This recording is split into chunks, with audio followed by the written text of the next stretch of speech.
Ouch! Say mo Kim, Vice ganda. Mas pabor nga ba kay Paulo kesa kay Sian?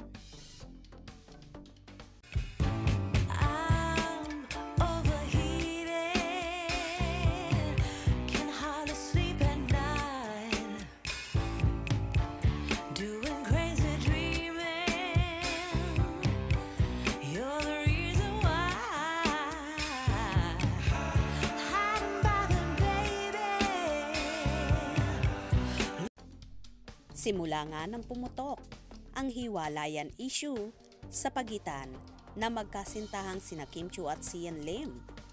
Palaging inookray ni Meme Vice ganda si Kimi at malimit ipinupush kay Paulo Avellino, ang leading man niya sa Pinoy adaptation na What's Wrong with Secretary Kim.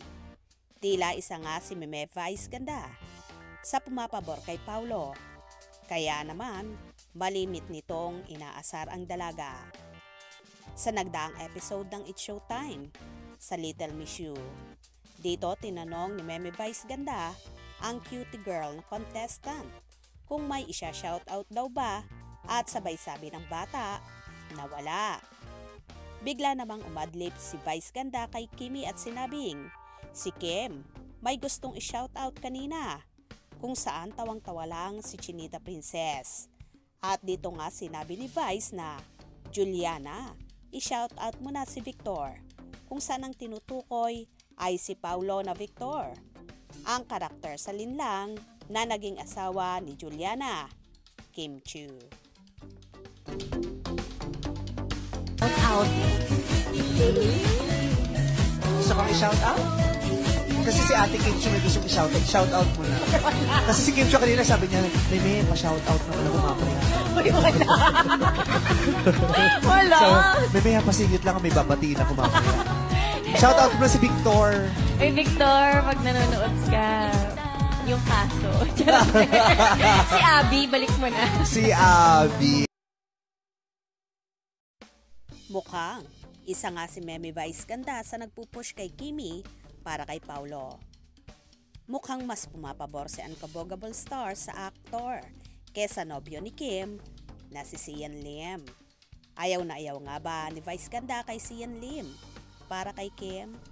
Ayon nga kasi sa ilang source, marami daw sa mga co-host ni Kim sa Showtime ay ayaw na ayaw sa nobyong si Sian Lim na hindi malaman kung ano ba talaga ang dahilan. Dahil kaya ba nayayabangan sila sa actor-director or nawiwerduhan? Mahal lang talaga daw ni Kim kaya sumasang-ayon na lang sila para sa ikaliligaya ng dalaga. Samantala, sa isa ring episode ng Showtime, nagpatama naman si Vice ganda sa taong cheater, kung saan ang haba-haba pa ng naging litanya niya. Posible kaya bang si Sian Lim ang pinasasaringan niya sa pagiging cheater? Hindi. Mananadya ako. Oo. Depende na rin sa kulay ng budhi mo. Totoo. Di ba? May iba talaga kasi talaga mas maitim pa yung gilagid kaysa sa ingrown niya. Yung gano'n talaga. Talaga ba?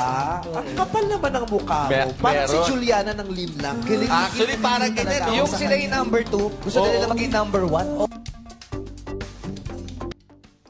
Well, kung bet talaga ni Vice ganda si Paulo para kay Kim, paano naman mangyayari yon? Ang balita nga ngayon ay nagkabalikan na raw sina Janine Gutierrez at Paulo.